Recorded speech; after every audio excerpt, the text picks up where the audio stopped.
Hello, I'm Oded Naaman. And I'm Dan Baras, and today we're going to talk about what is surprising.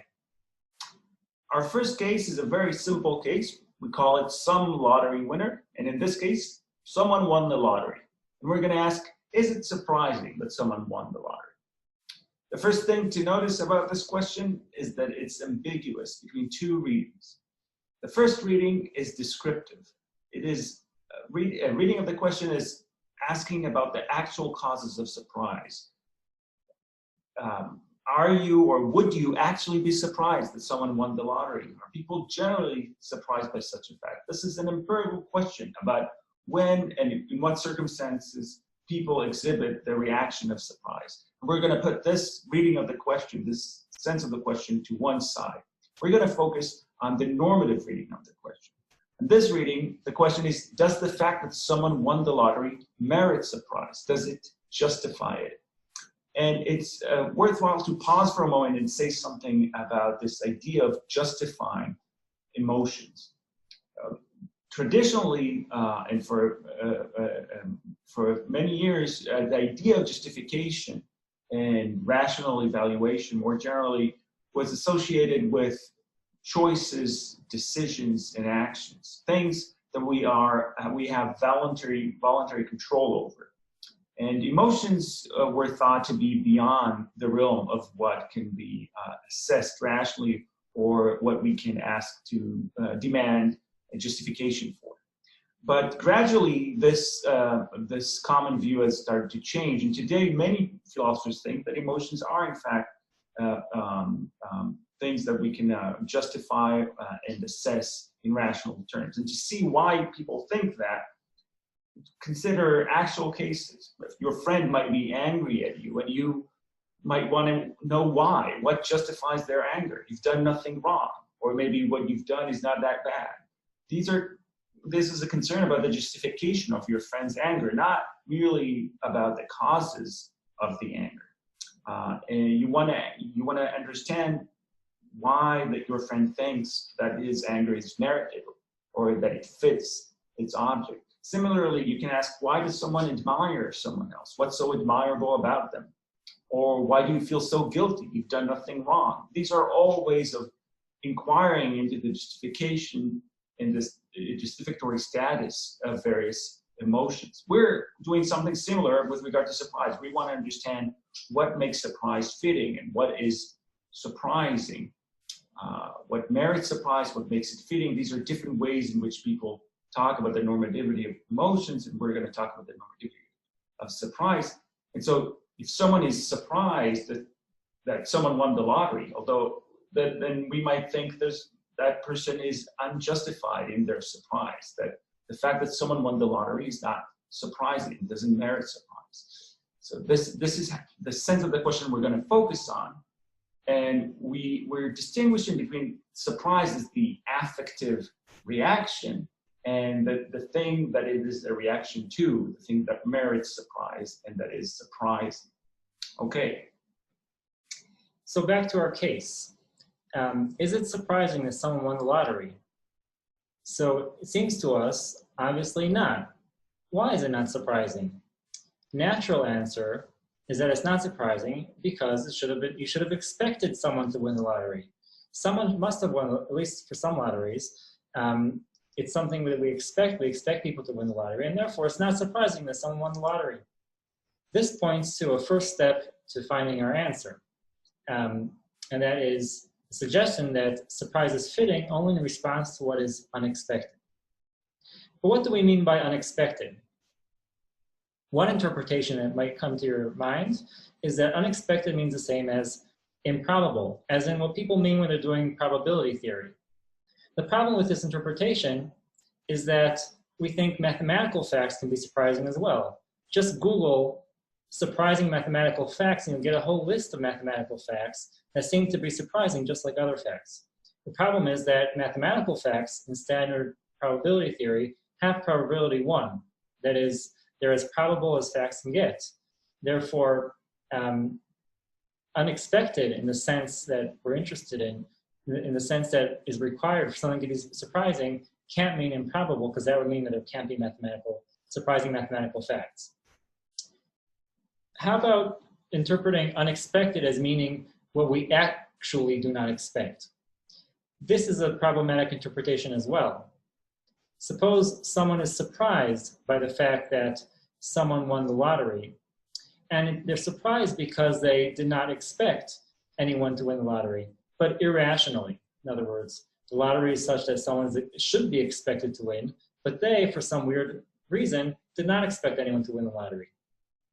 Then it's the case that they actually did not expect anyone to win the lottery, and it seems that still we should say that the fact that someone won may have surprised them, but it wasn't surprising, therefore they shouldn't have been surprised. What we should mean by unexpected when we say that unexpectedness is that a fact being unexpected is necessary for it being surprising, is that it's a fact that we shouldn't have expected. Not that we actually didn't expect it only, but that we shouldn't have expected. We had no reason to expect that fact. Therefore, we arrive at our first proposal, and that is that surprise is fitting only in response to a fact a person has no sufficient reason to expect. Okay, is this the end of the story? Well, consider case 2. This is specific lottery winner.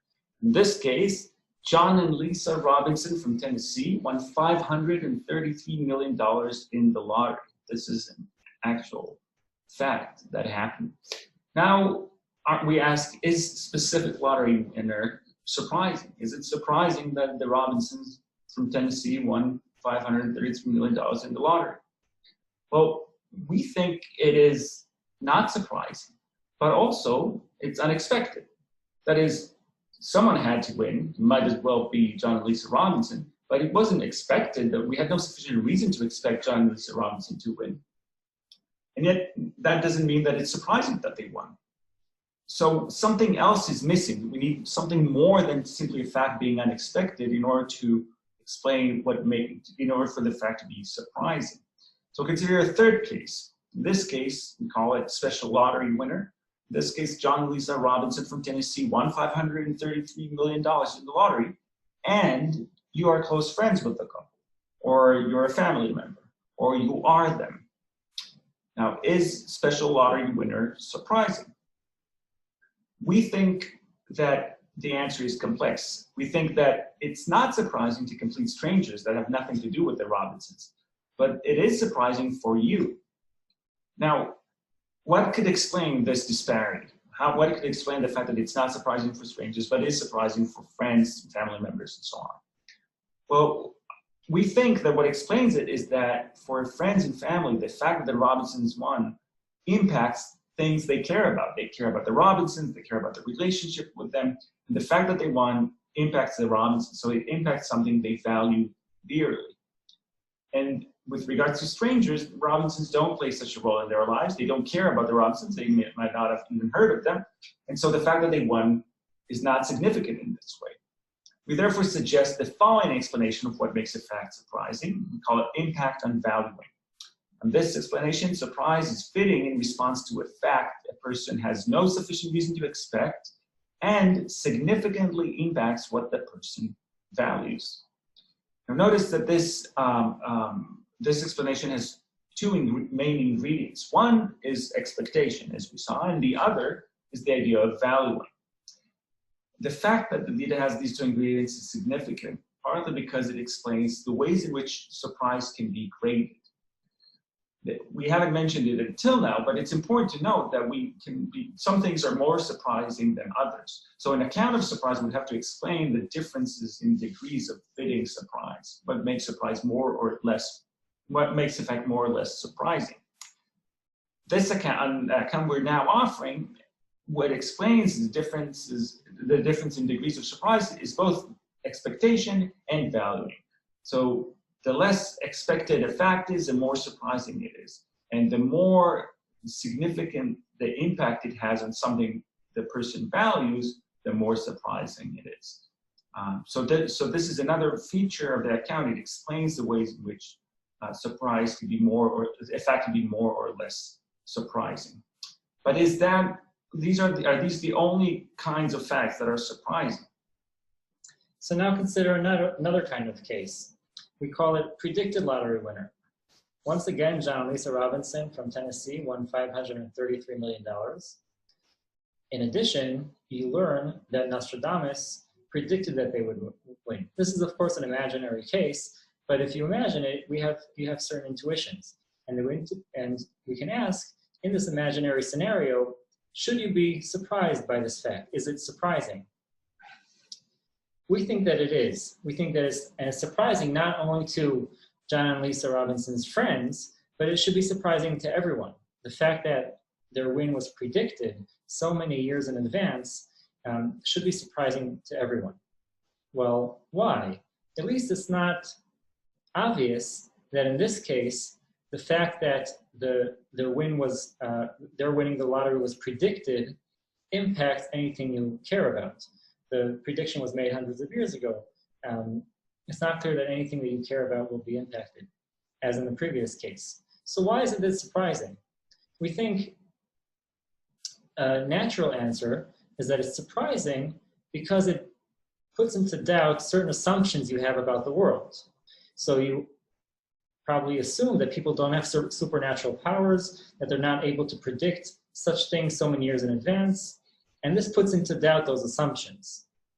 So our suggestion is that another way in which facts can be surprising is that they put into doubt assumptions you have about the world. So surprise is fitting in response to a fact a person has no sufficient reason to expect and gives the person reason to doubt some of her assumptions. There are two kinds of cases, so we have two kinds of cases of surprise. Both require that the fact is unexpected, but the further ingredient can either be that it impacts something you value or that it impacts some assumptions you have about the world. Are these the only two cases in which something can be surprising? Consider another kind of case. We call this case lucky number. Once again, John and Lisa Robinson from Tennessee won $533 million. In this case, in addition, you learn that it was their 53rd anniversary, and the ticket they bought was the 533rd ticket they ever bought, and they filled it out precisely at 5:33 p.m. If you were to learn this fact, would you be surprised? Would it be surprising? We think the answer is yes, and once again, it should be surprising even to complete strangers. But why? At least we can imagine scenarios in which this discovery does not impact any of your background beliefs. We could imagine a scenario in which we knew for a fact, we knew for certain that their winning and all these details of their winning are a complete coincidence. Still, this fact would be surprising. Why? So we think it's surprising because of a certain aesthetic quality that this fact has. The fact that you have this repetition of the 530 and 33 and 53 and again 533, that repetition has a certain aesthetic quality to it that explains, in part, together with the fact that this is very unexpected, why this fact is surprising. So here's the third kind of case, the third kind of explanation of why a fact can be surprising, and that is that surprise is fitting in response to a fact a person has no sufficient reason to expect and bears an aesthetic quality. So now we have three different explanations of what makes a fact surprising, and they apply to different kinds of cases. The question is whether they can be combined into a unified account of what makes a fact surprising. And we think they can. So impact and valuing, epistemic impact, and aesthetic quality, the three explanations, they all capture different ways in which a fact can be significant for an agent. And we think that this is important, and this is what brings them together. So our suggestion is that in addition to being unexpected, a surprising fact must be significant for the agent. This leads us to an answer to the question that we're asking today. So what is surprising? Answer: a fact a person has no sufficient reason to expect and is significant to her in one of the different ways that we've reviewed. This is our answer.